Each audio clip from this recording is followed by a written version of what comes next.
Sir நீங்க தான் வண்டி நிப்பாட்டிருக்கீங்க. நீங்க தான் சார் நிப்பாட்டிருக்கீங்க.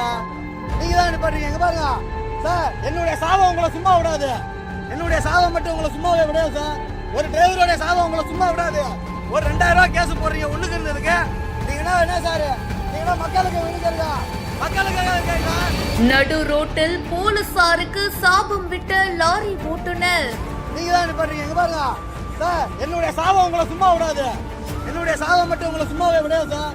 ஒரு டிரைவரோட சாபம் உங்களை சும்மா விடாது. ஒரு 2000 ரூபாய் கேஸ் போடுறீங்க ஒண்ணுக்கு இருந்ததுக்கு. இதுக்கெல்லாம் எதுக்குங்க இப்படி அநியாயமா அபராதம் போட்டிருக்கீங்கன்னு வாக்குவாதம். பரபரப்பான வீடியோ. நல்ல வீடியோ எடுங்க சார். அதான் தம்பி, இல்ல ஒண்ணு கொடுத்து சுதந்திரம் இல்லன்னு கேள்வி கேக்குற. ரைட் வழியில நான் வந்து சொல்றதே கேளு தம்பி. கேஸ் போடுங்க சார். ஒன்னு சொல்றதே கேஸ் போடுங்க சார். சொல்றதே கேளு நீ. வண்டி போடுங்க. இவருதான் சார் கேஸ் போட்டவர், இவருதான் சார்.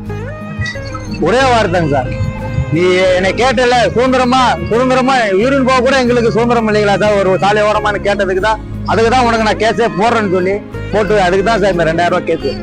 இந்த ஒரு வார்த்தை பேசுனது நாங்க டிரைவர் பேசக்கூட கூடாதான் சார் அதிகாரி கிட்ட. இது காவல்துறை கண்டிப்பா ஒரு பதில் கொடுக்கணும் சார் கண்டிப்பா எங்களுக்கு. ரோடு போட்டுக்கிறாங்க, 2 பக்கம் ஜாம் பண்ணிட்டு நீ வந்து இவ்வளவு பெரிய வண்டி நிறுத்தி பண்ணி இது போடுங்க. எதுக்கு இந்த வண்டி போடுங்க சார். என்ன வண்டி அது? என்ன வண்டி சார்? வண்டி ரோட்ல தான் சார் நிக்குது.